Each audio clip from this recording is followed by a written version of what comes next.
오늘은 12월 22일입니다. 오늘 여러분께 말씀드릴 것은 반기문 씨가 등장했을 때 여야 구도가 어떻게 돼갈 것인가, 이 부분을 살펴볼 겁니다. 여기에 비박도 포함되는 겁니다.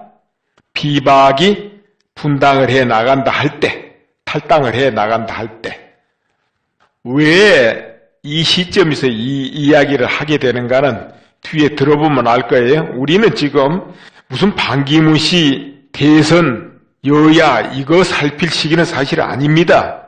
당장 중요한 것은 24일 오후 4시 시청 앞 대안문 앞에서 하는 애국시민 태극기 집회, 박근혜 대통령 탄핵 무효, 이 집회가 중요한 거예요. 이제 온 국민이 딱 자각을 해가지고 정신 바짝 차려가지고 모두 너와 나, 너나 손을 잡고 나가서 민의를 드러내야 될 때라 이겁니다. 지금은 관망하고 그럴 때가 아니에요. 내 아니라도 저 사람이 아니면 누군가 하겠지, 이때도 아니고, 내 아니면 안 된다 생각하고, 기왕이면 나도 가고 너도 가고 같이 가자, 이렇게 돼야 되는 거예요. 이 민의가 폭발해서 모두 태극기가 덮을 때 우리나라는 안정된다, 나는 그렇게 믿고 있기 때문에 여러분한테 이렇게 말씀드리는 거예요. 여러분도 아마 그렇게 생각할 거예요. 박근혜 대통령, 한교안 대행체제, 헌법재판소가 안정적으로 일단 있어야 이 나라가 안정되거든요. 그런데 또 민의가 분명히 불타오르고 분명한 걸 보여줄 때 언론이 자각하고 제자리로 갈 것이고 양심선언도 나올 것이고 스스로 정화를 할 거예요. 또 정화가 돼야 되고, 정화가 안 되면 정화를 시켜야 되고, 국회도 마찬가지예요. 국회가 스스로 정화하고 스스로 각성하고 스스로 제자리에 가지 않으면 온 국민이 바로잡아야 되거든요. 촛불이 바로잡는 게 아니고 태극기가 바로잡아야 돼요. 그래서 그것이 먼저지만은 지금부터 반기문 여야 말씀드리겠습니다. 더민주 하면은 일단은 문재인 요런 공식이 지금 만들어지고 있죠. 그런데 이제 국민의당은 아직은 아닌 것 같아요. 그렇다 하면은 비박하고 국민의당하고 손을 잡았다 가정합시다. 이거는 전부 가정으로 할 거예요. 그리고 반기문 씨가 그 자리에 딱 나온다, 후보로. 그렇게 될 때는 더민주하고 국민의당은 따로따로 후보가 출발해 갑니다. 왜 그러냐? 반기문 씨는 새누리 후보의 표를 뺏어올 테니까. 그러나 만약에 국민의당 후보를 예를 들어서 이재명 씨가 딱 나간다, 그렇게 되면 어떻게 되겠습니까? 그러면 같은 야당 표를 잠시 가게 돼요. 같은 야당 표를. 그렇게 되면은 안 되겠죠? 그때는 단일화가 되겠죠. 그와 같이 국민의당하고 더민주는 다른 듯 하면서도, 경쟁하는 듯 하면서도 중대한 시점에는 한 집이 될 수밖에 없다. 그렇기 때문에 우리는 그냥 한 집이다 이렇게 쳐놓고 봐야 됩니다. 좀 티격태격 한다고 서로 다투네, 경쟁하네, 그렇게 보지 마세요.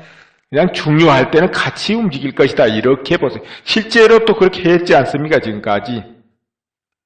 물론 그와 같은 구도가 될 때는 반기문 씨는 형편없이 지지가 죽어버릴 거예요. 왜 그러냐? 대한민국을 걱정하는 애국 시민들, 보수 이런 시민들이 표가 갈리는 것을 허용 안 하기 때문에 그래요. 왜 그러냐? 전에 이인재, 정주영 이런 분들에 의해서 어떻게 됐는가 기억이 새롭거든요. 표가 갈리면 지거든요.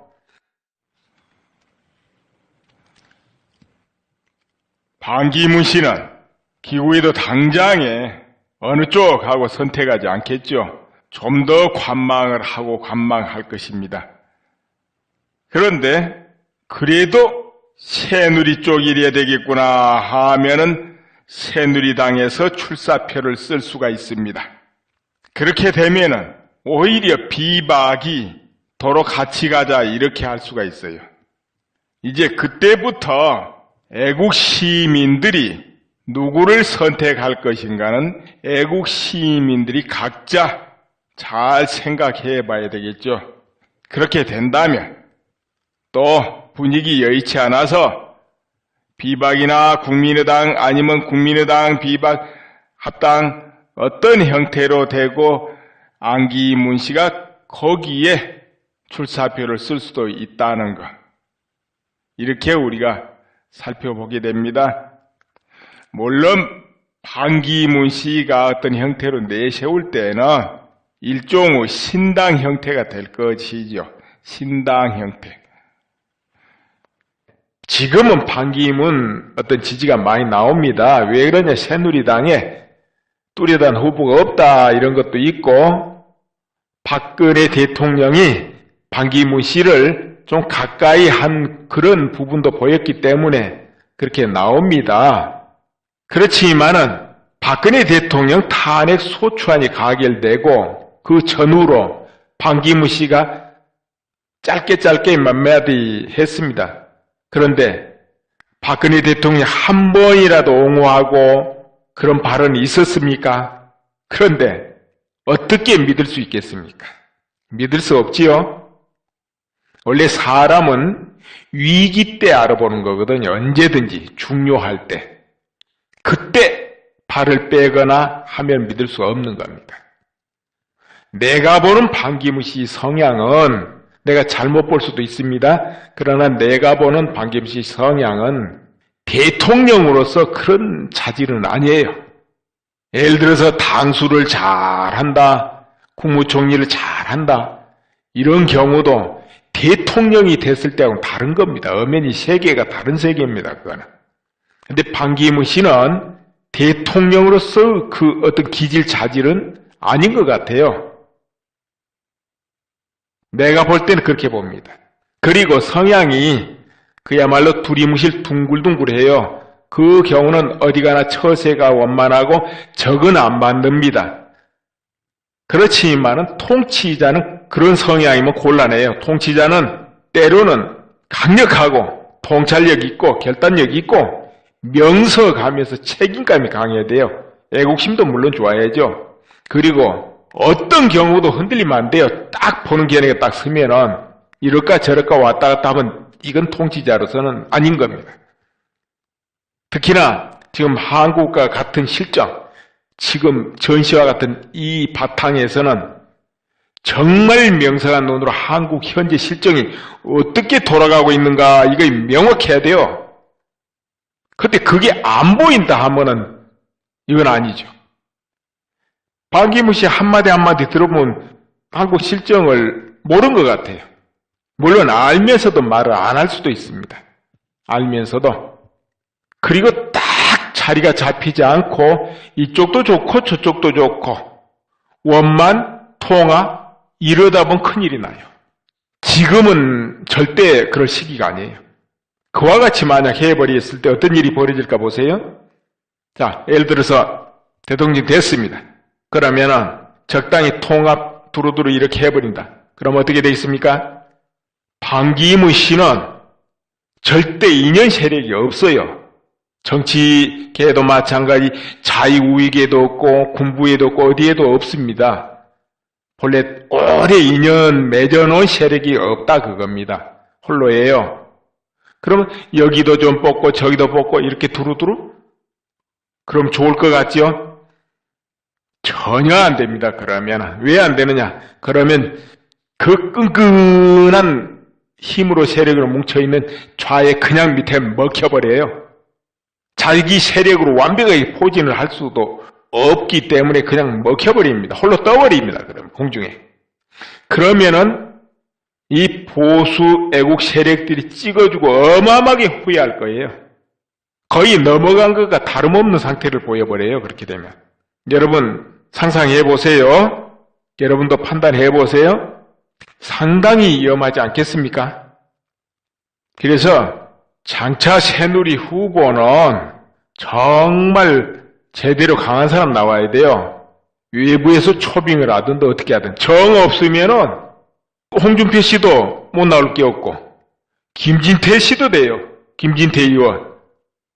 옛날에 김대중, 누굽니까, 김영삼 이분들 40대 기술원 내세우면서 도전했어요. 그 당시 박정희 대통령 40대 대통령 했어요. 못할 거 없어요, 다. 물론 그만한 세력과 파워가 있어야 되지요. 나이가 문제가 아니고 이거는. 이게 내가 말인 즉슨 그렇다 그겁니다.